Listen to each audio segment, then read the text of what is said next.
Welcome to presentation on HAL, Hindustan Aeronautics Limited, Government of India Public Sector Undertaking, जिसका third quarter का result 16 फरवरी को आया था।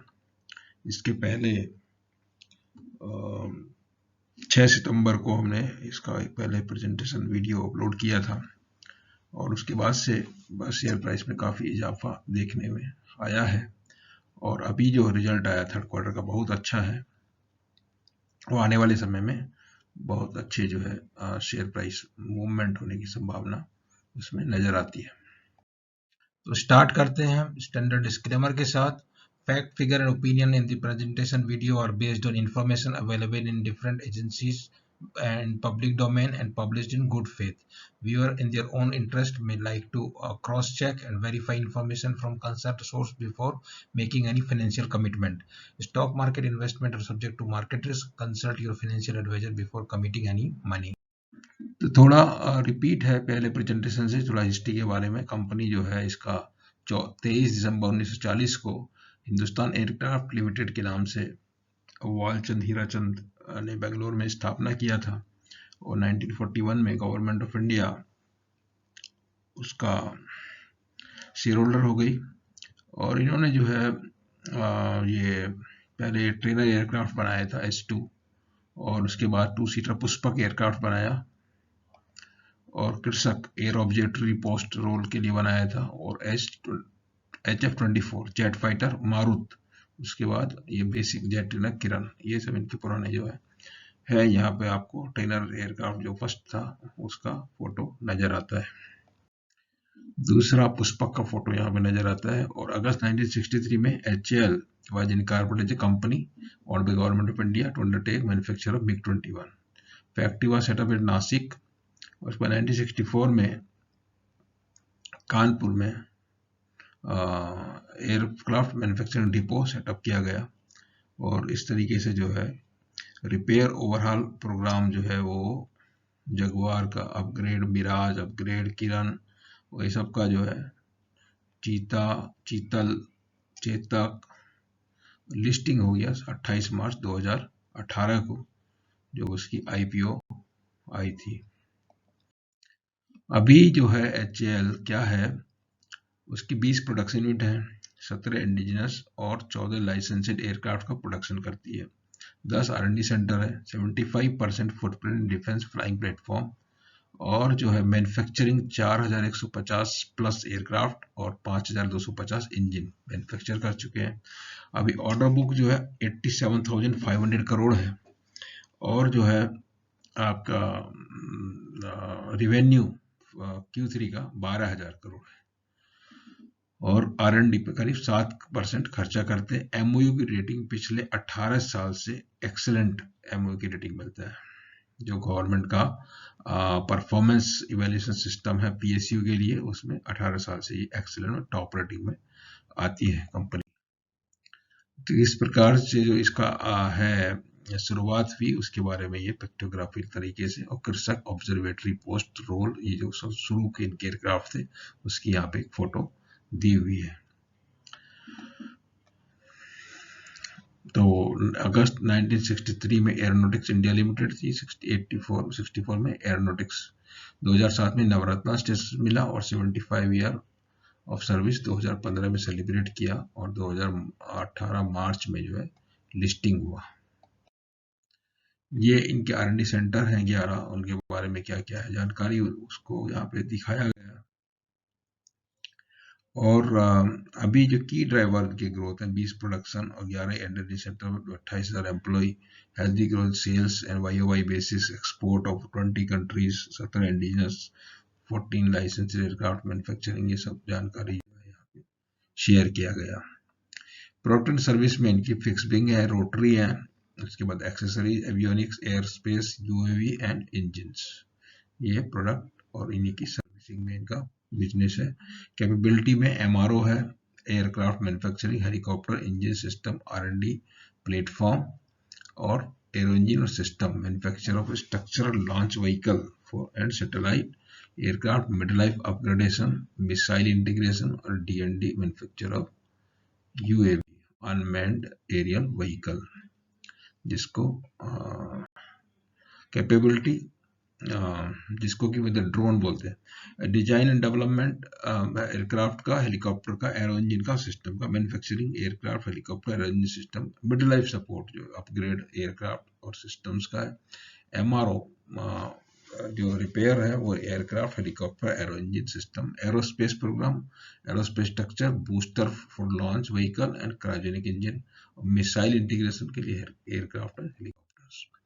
जो इसका कहाँ कहाँ बेस से इनका जो है फोर्स से इनका रिश्ता है, ये कानपुर, लखनऊ, कोरबा, बैरकपुर, गोरखपुर, तो ये सब जो दिए हुए हैं, 4100 एयरक्राफ्ट, 5100 इंजन और सब करके ओवरऑल मैन्युफैक्चरिंग उसी का जानकारी। और वर्ल्ड वाइड कहाँ कहाँ है, 20 देशों में, Ecuador, Suriname, Namibia, Mauritius, Sicily, Maldives, Nepal, Afghanistan, इस तरह का जो है इनका प्रेजेंस है वर्ल्ड वाइड। और प्रोडक्शन जो है 14 वैरायटी के हैं और 2711 नंबर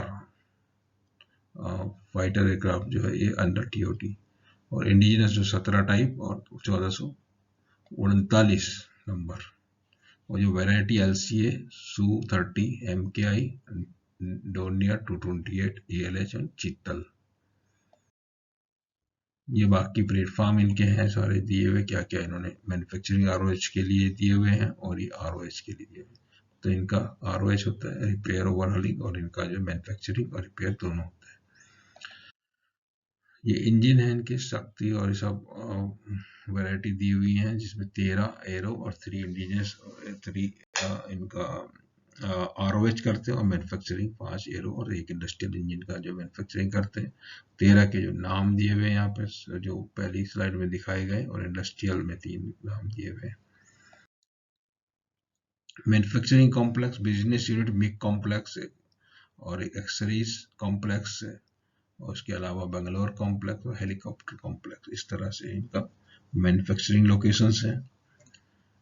उसके बाद आप देखिए तो active support to Indian air force, Indian navy, Indian army and coast guard, कितना कितना इनका सपोर्ट है वो इसमें यहाँ पे आपको पाई चार्ट ये चार्ट इसमें दिखाया गया है।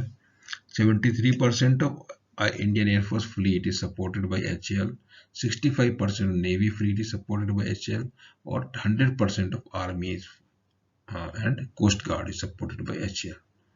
36 position among top 100 global aerospace industry.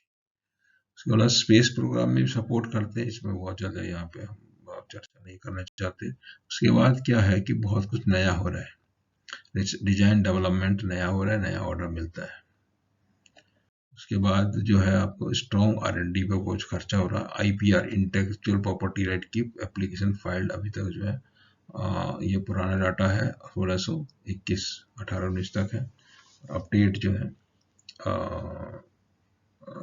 7 patent है, इस तरह का ये चलता रहता है। अभी आप फाइनेंशियल परफॉर्मेंस पे आ जाइए तो कंसिस्टेंट इंप्रूवमेंट, आप जो ग्राफ जो है ऊपर जाता हुआ दिख रहा है, YOY देखिए, QOQ देखिए, थर्ड क्वार्टर की पिछले 4-5 साल का इन्होंने हिसाब किताब दिया हुआ है। एक्टिविटी वाइज देखिए, तो एक्टिविटी वाइज में बड़ी बात है कि ROH का जो शेयर है वो धीरे धीरे काफी बढ़ रहा है, और ROH एक सस्टेनेबल एक्टिविटी है, और उसमें ऐसा नहीं कि ऑर्डर आपको मिलेगा नहीं या कुछ काम कम हो जाएगा। तो वो तो जितने भी इनके जो एयरक्राफ्ट हेलीकॉप्टर सर्विस में जाएंगे उनका ROH का कॉन्ट्रैक्ट इनको मिलेगा, और वो एक उसका जो लाइफ साइकिल है उसके हिसाब से उसका काम जो मिलता है, और वो काम जो है बस कंसिस्टेंट बेसिस पे रहता है। सेल्स ग्रोथ अब देख लीजिए किस तरह से जो है Q1, Q2, Q3 की सेल्स रहती है, तो उसी हिसाब से Q1 की कम रहती है। इस बार लॉकडाउन की वजह से Q1 की बहुत कम थी, लेकिन Q2 में बहुत अच्छा परफॉर्मेंस इंप्रूवमेंट, मतलब बिजनेस इंप्रूवमेंट हुआ है, और Q3 में भी बहुत अच्छा इंप्रूवमेंट हुआ है। प्रॉफिटेबिलिटी का आप देखें तो अगली स्लाइड में मिल जाएगा आपको। PBT जो है यहाँ पे पिछले साल की और इस साल की दिया हुआ है ये, और उसके बाद ये EBITDA दिया हुआ है। CAGR 6.73, YOY 7. Profit before tax है ब्लू कलर, और फाइनेंसिंग कॉस्ट उसमें दे दिया, और डिप्रिसिएशन अमोर्टाइजेशन आ गया। पैट मार्जिन की अगर बात सोचे तो 12-13% पैट मार्जिन है। अर्निंग पर शेयर जो 85 था पिछले साल में, अभी जो है 48 है अभी तक का।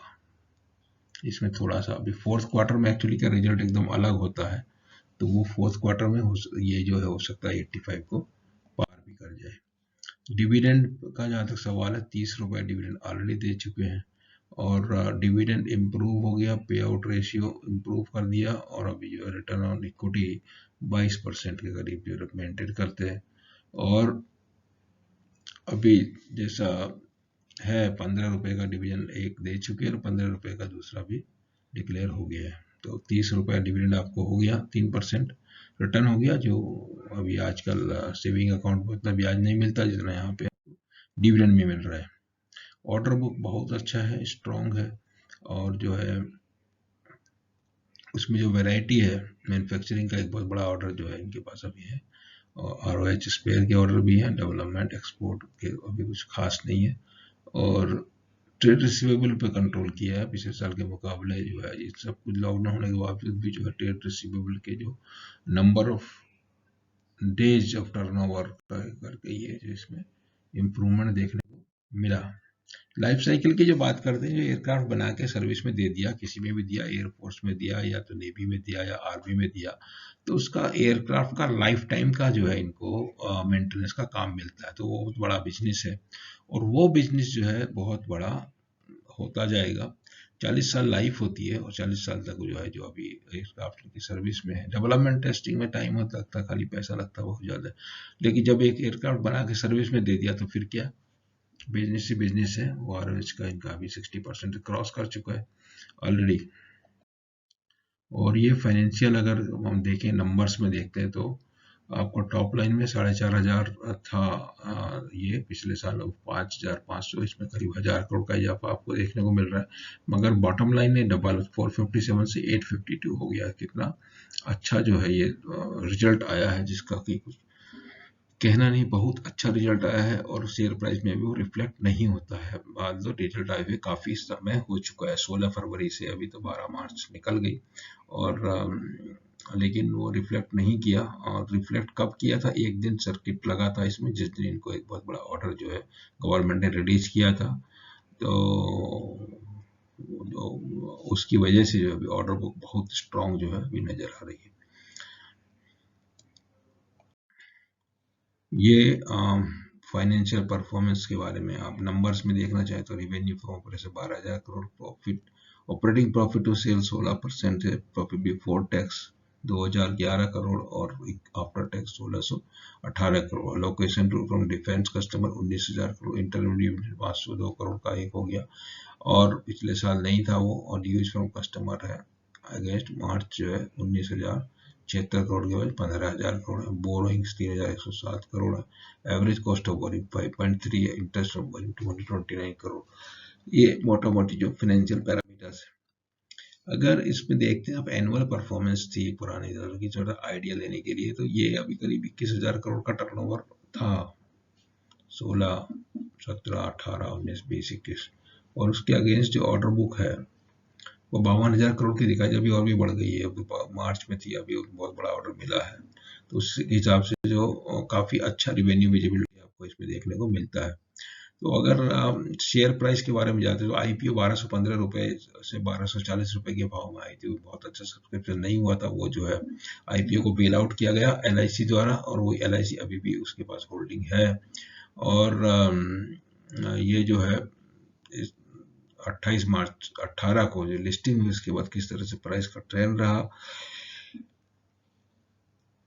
घटता गया, और फिर बाद में ये भी थोड़े दिनों पहले OFS की पहले 1,400 रुपए तक गया था। अभी पास्ट 12 मंथ का अगर हिसाब देखते हैं तो यही है, जो आपका मार्च अप्रैल से जो बढ़ना शुरू हुआ था, मतलब इनका तो बेसिकली मई जून में बढ़ना शुरू हुआ, और बढ़ते बढ़ते 1,400 रुपए क्रॉस कर गया। उसके बाद OFS आया, ये OFS वाला पीरियड है 1,200 से 1,100, उसके बाद फिर घट के जो है काफी नीचे आ गया था, और अभी जो है 1,050 के आसपास चलता है, जिसपे आपको ये प्राइस मिल गया, डिविडेंड मिल गया। शेयर होल्डिंग में LIC का जो 7% था pre OFS because LIC was asked to bail out IPO time and now again at OFS time. Now after OFS इनका जो शेयर होल्डिंग है 14.47, तो बेसिकली गवर्नमेंट का शेयर होल्डिंग है 75% और उसमें समझ लीजिए 14.5% जो है LIC का है, तो बाकी जो है बचा हुआ करीब 9% है, और 9% में ये सब म्यूचुअल फंड भी हैं, FII FPI है, बट अभी उसमें कुछ मार्की नाम नहीं है, इसके लिए आपको जो शेयर अभी भी वैल्यू प्रोपोजिशन में मिलता है। और प्राइस परफॉर्मेंस की अगर बात करते हैं तो पिछले 6 महीने में अगर इनके पीयर को मानते हैं BEL एंड भारत डायनेमिक्स, तो HCL की परफॉर्मेंस जो है ब्लू लाइन जो है बहुत उनके मुकाबले बेटर है। तो पॉइंट टू पॉन्डर में हम लोग क्या बात करते हैं कि क्या क्या बात हमको सोचना चाहिए, किस तरफ ध्यान देना चाहिए।